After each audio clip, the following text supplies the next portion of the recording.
Brent back with you. How's it going? I feel like I say this every time I make a video. It's been a minute. And I put out a teaser that I'd be making a video this week. And here I am making a video, but it's not the video I really intended on making.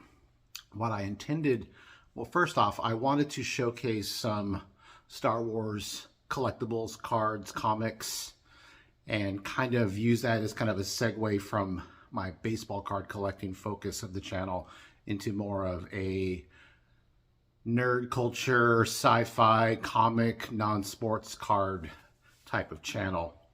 And I was going to showcase some Star Wars things, which I've done before on the channel. But then I saw two things this week. This is being recorded Thursday. Sunday, I saw the recently I saw the 20th anniversary re-release of Episode 3 Star Wars Revenge of the Sith. And I saw it in the theater. I saw it in the theater back when it came out in 2005. But I wanted to see it again. And I went and did that.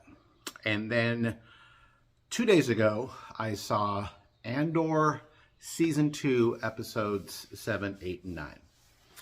And once I saw that, that's where everything changed. And I decided, well, I'll have my thoughts and then I'll show some cards and collectibles as well. And I'm like, no, I need to delineate and separate because Brent's got some thoughts. And when Brent uses his name in the third person, yeah. So here's my thoughts, and I apologize in advance if I ramble, but I kind of had a galactic epiphany, as the kids say these days, in regards to Star Wars. And it got me thinking. So first off, let's go back to Revenge of the Sith. And not a hater. I have said since day one that the prequels are very disappointing. Being someone who saw the original Star Wars before it was even called New Hope. It was just called Star Wars. Saw it in 1978. And I was 6 years old at the time, and it changed my life. There are many others, probably of older and same age as me, that could maybe say the same thing when they saw Star Wars in the theater. Cinerama, downtown Seattle, 1978. That was a game changer for me.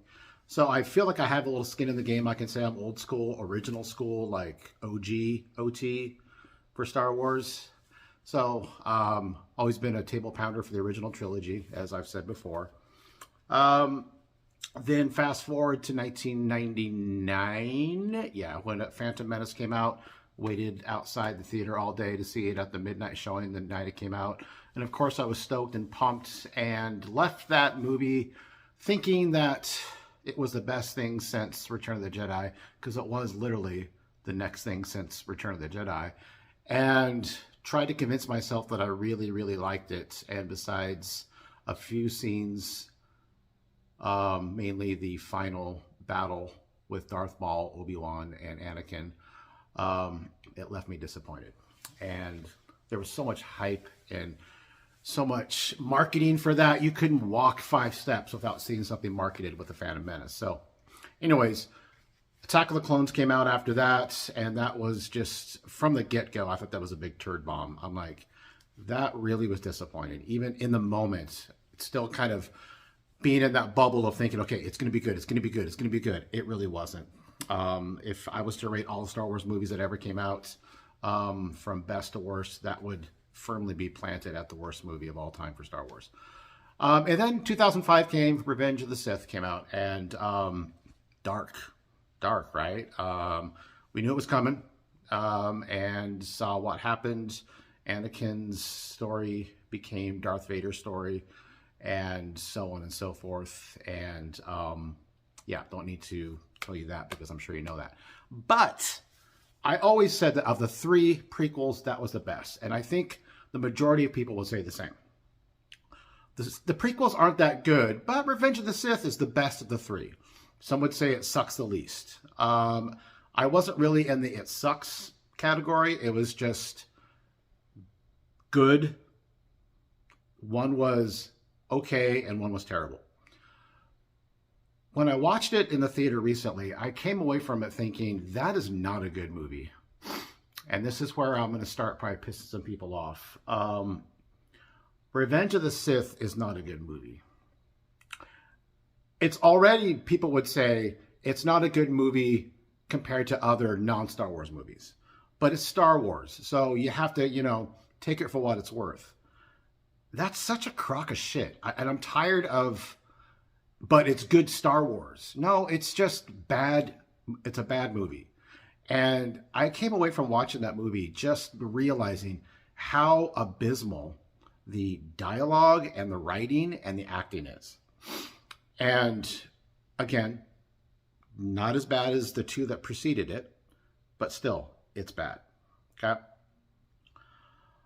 I realized that for so long, there's this kind of asterisk that you have to put next to a Star Wars movie. It's like, it's bad cinema, but it's good Star Wars. And again, that really bothers me that that's kind of the mentality of Star Wars, but here we are. So the prequels came out, then we had nothing for a long time, and then 2015, we had Force Awakens. So the sequels came out, and everybody knows how the sequels were. Now, when Force Awakens came out, I didn't hate it. I still really don't hate it. I hate where it went after that, and I have a problem with the Force Awakens being literally A New Hope 2.0, and it was just saturated in fan service. And I have a problem with that. I also have a problem with dialogue where emotions don't speak for themselves. You have to have the characters tell you how they're feeling when they should be able to show you how they're feeling. That's one of the core issues of the prequels. And I saw that again in The Force Awakens, and then we went from there. But 2016, a new type of Star Wars movie came out, and that was Rogue One. And that, for me, gave me some hope. A new hope, if you will, that Star Wars could be good. And to this day, I put Rogue One as one of the best Star Wars movies of all time. And I put it up there with the original trilogy. So, walking away from watching Revenge of the Sith, I really just felt disgruntled and kind of ticked off. And there's a lot of people that are apologists for it because they want to like it so much and they almost are supposed to like it. But here's the real reason why I am pissed off about Revenge of the Sith. Take a step back and imagine in the history of cinema, in the history of entertainment, on one hand, count the top 5 villains of all time. The most visceral, most iconic, most visually or behaviorally scary, intense, emotional type of characters. And most, if not all, will include Darth Vader. Darth Vader is an iconic villain. He's an iconic character. And what really pisses me off about the prequels, and especially Revenge of the Sith, is Hayden Christensen is a terrible, terrible actor. And you can blame George Lucas feeding him bad scripts, bad dialogue, bad lines. But guess what? He also gave those bad lines to Ewan McGregor. He also gave those bad lines to Samuel L. Jackson, to Natalie Portman, to others. Hayden Christensen's terrible. I'm sorry. And what really pisses me off about the prequels is that you had the opportunity to create the origin story of one of the greatest villains of all time, and you pissed it down the leg. And as I look back on it, it bothers me immensely that it could have and should have been better. Most will just say, that's what we have, so I'm going to accept it, and I'm going to convince myself that it's good. And that was me for a long time. Yep, that is the arc of Anakin, to go from young child to just lost, confused, and angry at the world, young adult who became Darth Vader. And it just sucks that that's what we ended up having. In a perfect world, in a snap of the finger, in a Marvel multiverse, there is a different episode 1, 2, and 3 with a different actor, with better lines. And I'm not even talking about the story. The story in itself, I really don't have a problem with. It's the execution of the story.